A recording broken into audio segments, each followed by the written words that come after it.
Good afternoon.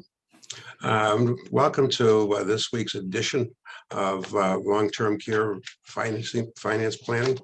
We're lucky today to have John Grace. John Grace is a well-known personality, counseling people on television and in script and in presentations about investing money. He's the head of Investors Advisors and Westlake Financial. And John, let me ask you a question. When people are investing, certainly you have a close relationship with people because they trust you with their money. What are their visions, and what's the purpose of saving money at all? What do people tell you? Well, it depends on the purpose, right? There are various purposes, and you're right. I mean, I think you get to know people pretty closely when you have access to how they spend.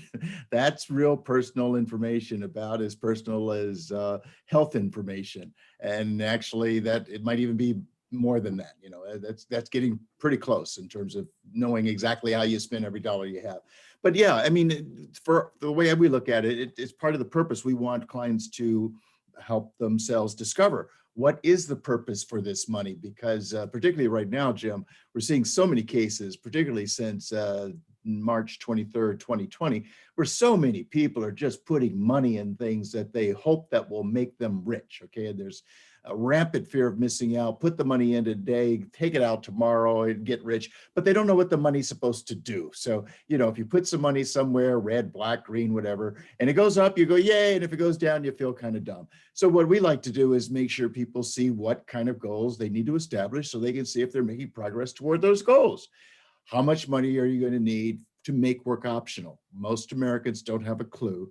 And we all know that at some point, and typically it's often a medical situation, where people have to stop working sooner than they thought to take care of themselves or someone else in the family that they love. And now their plans for working for forever or working till 70, for example, whatever it might be, come crashing to a halt. And most of us do not have the kind of resources behind door number one to make sure that life will continue without your having to work. We have to have those resources. So we help them set those goals so they can see, as I say, not much different than setting, time for vacation. And frankly, we spend more time planning weddings and vacations than we do our financial future. We want you to see how many millions, for most of us, that's what it's going to be, you have to put behind door number one so that you can get the equivalent income as if you were working without having to work to maintain the same lifestyle.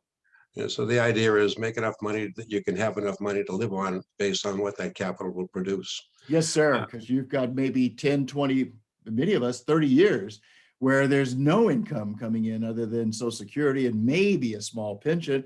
So this is a do-it-yourself kind of engagement where you have to figure out how to make up those gaps. And as I say, most of us don't take the time. We'll spend far more time planning a vacation or far more time planning a wedding. And hopefully that's a one-off for each child, right? But this is the kind of thing that needs to be looked at every year so that you can see when we're going on vacations, what do you know? Where am I? What airport I'm leaving from? Where I intend to go?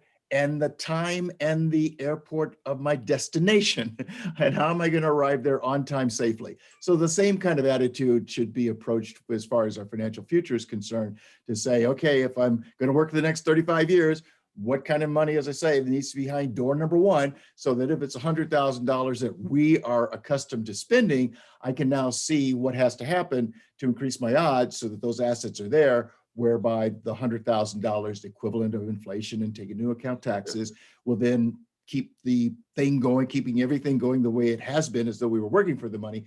But now the money has to work for us and provide an ongoing income for 10, 20, 30 years. Do people concerned, or do they even think about the fact that a lot of the money that they're dependent upon could end up going towards their health care in their vintage years? Oh, yes. The older we get, that becomes a bigger concern.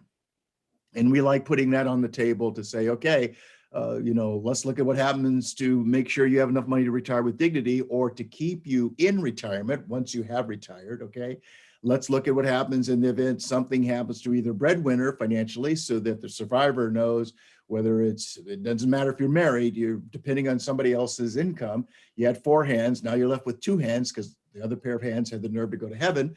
financially, how are you going to make sure that it's a non-event? I'm going to miss you. I'm not going to miss your money because I've done the math to figure out what it takes for me to be able to afford to miss you and have the same kind of income that I'm accustomed to in relationship to what you used to bring home. And yes, for final expenses, we see so many people who are completely unprepared for hundreds of thousands of dollars on average in the last 5 to 10 years of life that just help people go through a whole bunch of money real fast.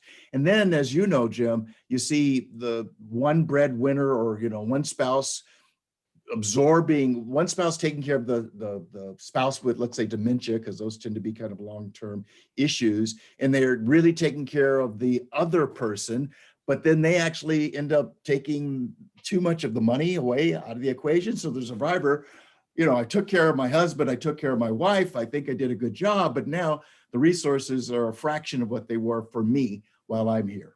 Yeah, well, it's good insight, and people do need to pay attention to it.